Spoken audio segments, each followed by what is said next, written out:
जब आप कहोगे कि समझाया था, तो फिर अक्ल थी बेअक्ल थी?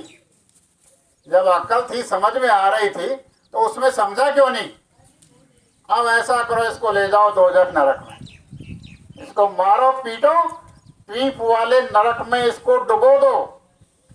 तो उस पीप वाले नरक में वो पीप मवाद सड़ता है, उसमें डाल देते हैं, कई 50,000 वर्ष, लाख वर्ष तक वहां मारते रहते हैं। सांस ले नहीं सकता, मुंह में नाक में वो मवाद पीप भर जाता है, खाने के लिए पीप को खाना पड़ता है, ऊपर सांस लेने के सिर निकालता है, तो बड़े बड़े उनके पास में पहने भाले होते हैं, वो उसके सिर में मारते हैं, वो डर के मारे फिर पीप के अंदर दुबक जाता है। क्या दुर्गति होती है, क्या वहां पर यातना और सजा मिलती है, अभी तक आप लोग उससे बेखबर हो। ये संत सतगुरु सब अपनी आंखों से देखते हैं, तब इनको दिल में दर्द और पीड़ा होती है, इसलिए हम लोगों को यहाँ बैठ करके समझाते हैं कि आप लोग मान जाओ, अपनी दुर्गति से बच जाओ। तो आज आपसे यही कहा जा रहा है कि जब तक आपका अच्छा कर्म खत्म नहीं होगा और जब तक आपका बुरा कर्म खत्म नहीं होगा, यहां से आपको कोई जाने नहीं देगा। अब अच्छा कर्म भी आपको भोगना पड़ेगा और आपको बुरा कर्म भी भोगना पड़ेगा, भोगना दोनों है। इसमें कितना समय लग जाए, आपने किसी को पानी पिला दिया, आप भी इंसान वो भी इंसान, अब क्या है कि आपका दोबारा पानी पीने का कब मिलान होगा, ये कोई नहीं कह सकता।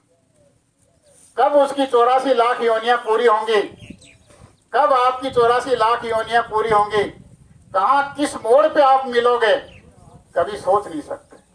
जब तक उसका पानी का गिलास आप नहीं पी लोगे, आपका खाता बराबर नहीं होगा और आप यहां से जा नहीं सकते। आपको यही रुकना पड़ेगा, इंतजार करना पड़ेगा और किसी ना किसी रूप में आकर के, और आपका अदला बदला पूरा हो जाएगा, तब उस कर्म को बराबर करना पड़ेगा। सोचो, विचार करो। ऐसे ही आपके खोटे बुरे कर्म, जब तक खोटे बुरे कर्म की सजा आप लोग पूरी नहीं भोग लोगे, यहां से निकल नहीं सकते। अब ये जो सतगुरु दाता दयाल हैं,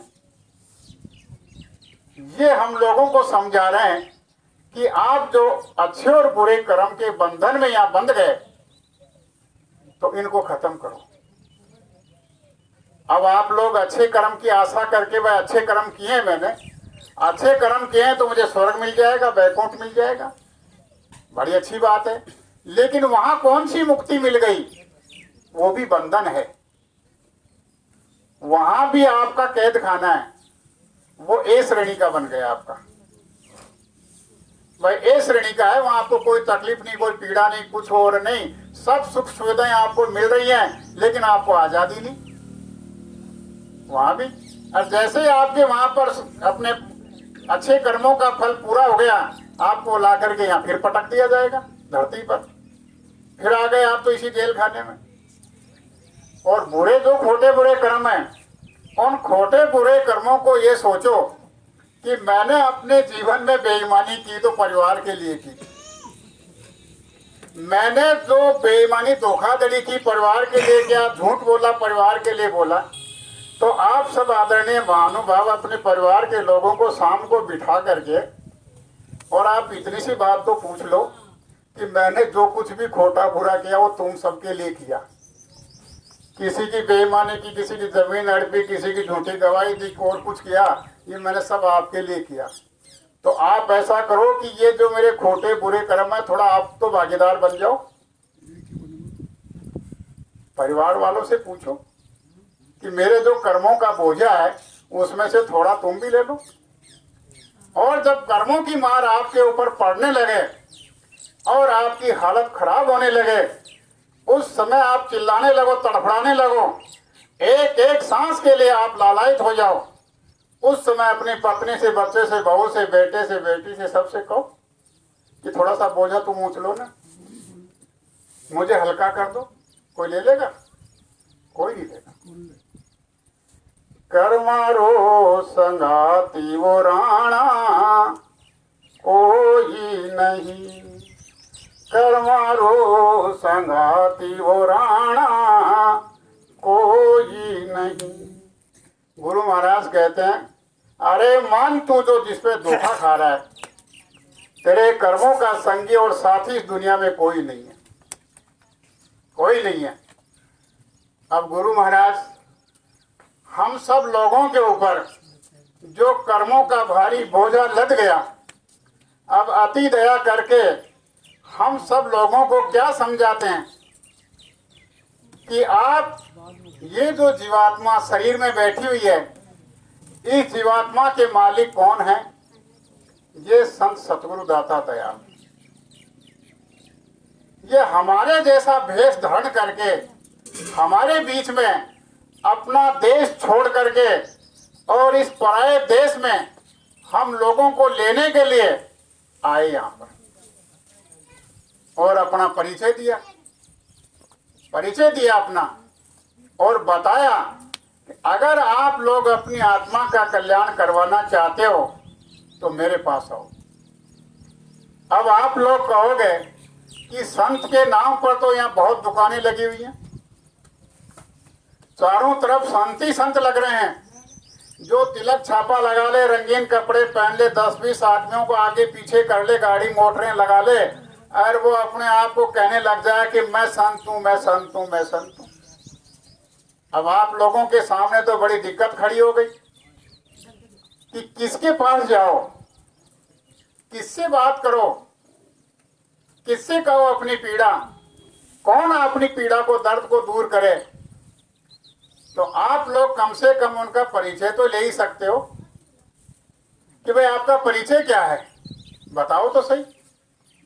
अब वो बता दे कि मैं तो हरिद्वार में रहता हूँ।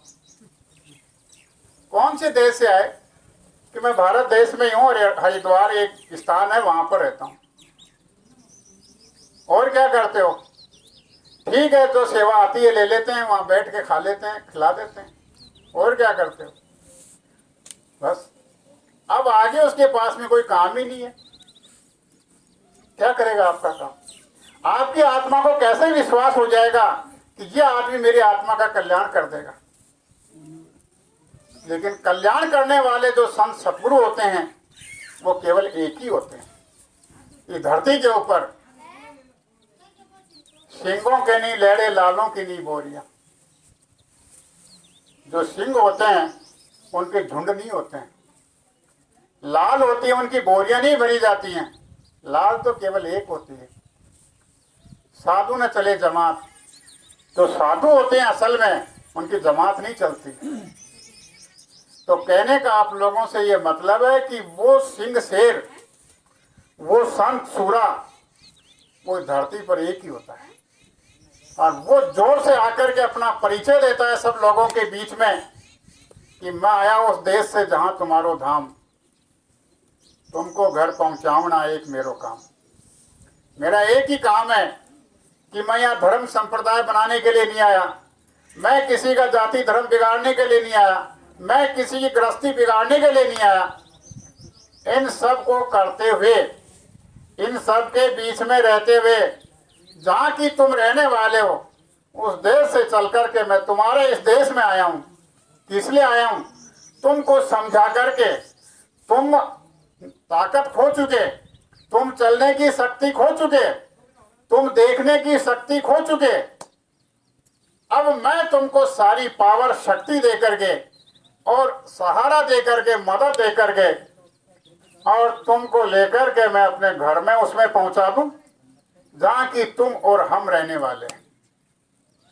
जब कोई अपने घर में बैठ जाएगा फिर वो भागने की कोशिश करेगा। अगर आप हम लोग किसी के यहाँ मेहमान जाते हैं, अगर 1 घंटे 2 घंटे रुक लेते हैं, कह नहीं चलो भाई कहाँ जाओगे, अब घर जाएंगे। क्यों, क्या बात है, आप तो रुको रात को। अरे नहीं भाई इतना समय नहीं है, घर जाएंगे। और घर में आओगे तो फिर भागदौड़ थोड़ी होगी, घर में बैठ गए आराम से।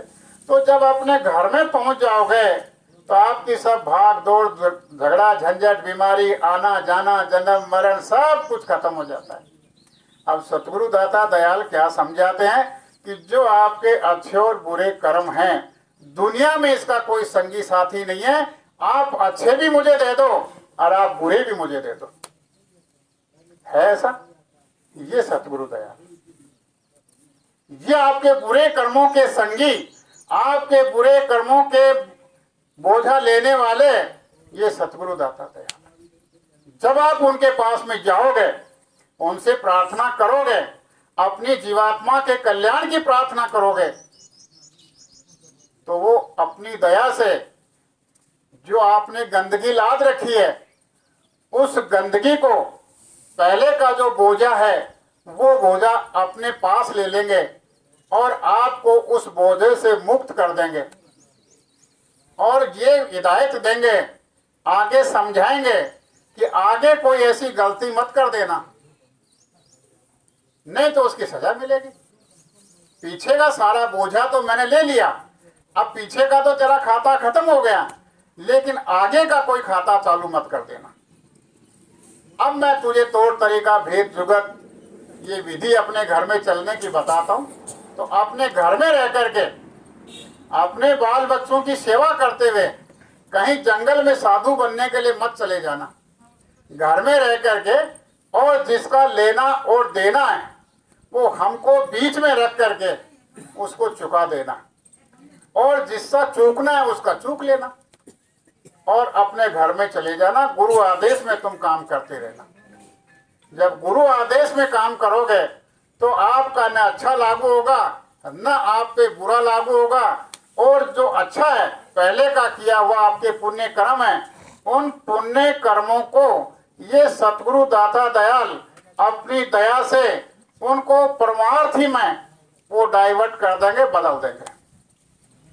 जब अच्छे कर्मों को आपके परमार्थ में बदल जाएंगे तो ये जो जीवात्मा यहाँ पर फंसी पड़ी है, इस जीवात्मा को निकलने का बहुत आसान रास्ता मिल जाएगा। जब जीवात्मा इस शरीर को छोड़ करके जब जाने लगेगी, तब यह शरीर हमारा जो ये लिए बैठे हैं, इसमें वास्तविकता का बोध होगा। अब हम लोग क्या कर रहे हैं? हर एक यहाँ जो बैठे हुए हैं, सबकी एक ही कामना है कि हमको सुख मिल जाए, हमको आराम मिल जाए, हमारे घर में कोई बीमारी ना आए, सब लोग शांति से रहें, सब लोग अमन चैन से रहें। तो आप लोग थोड़ा सा ये तो विचार करो कि जो चीज़ यहाँ पर है ही नहीं, उसकी कामना करोगे तो क्या मिल जाएगी? नहीं मिलेगी। जब यहाँ सुख है ही नहीं, जब बताया जा रहा है कि ये दुख ही दुख है, यहाँ पर तो पीड़ा ही पीड़ा है, परेशानी परेशानी है, रोना धोना है, जन्म से लेकर के मरने तक आपका रोना ही रोना लगा रहता है, तो आप सुख की आशा कैसे करते हो? सुख कैसे मिलेगा आपको यहाँ पर? और अगर आपको सुख पाना है, हमेशा हमेशा के लिए खुश रहना है, हमेशा हमेशा के लिए और को खुश रखना है, तो वो सुख तो आपको अंदर चलोगे तब मिलेगा। अंदर चलोगे, परमात्मा की याद में बैठोगे, तब आपको वो सुख मिलेगा। हेली मारी बाहर बट को गाई, थारे सब सुख है गठ माही। हेली मारी बाहर बट को काई, थारे सब सुख है गठ माही। गुरु साहिबान हमको ये समझा रहे हैं कि बाहर सुख नहीं है,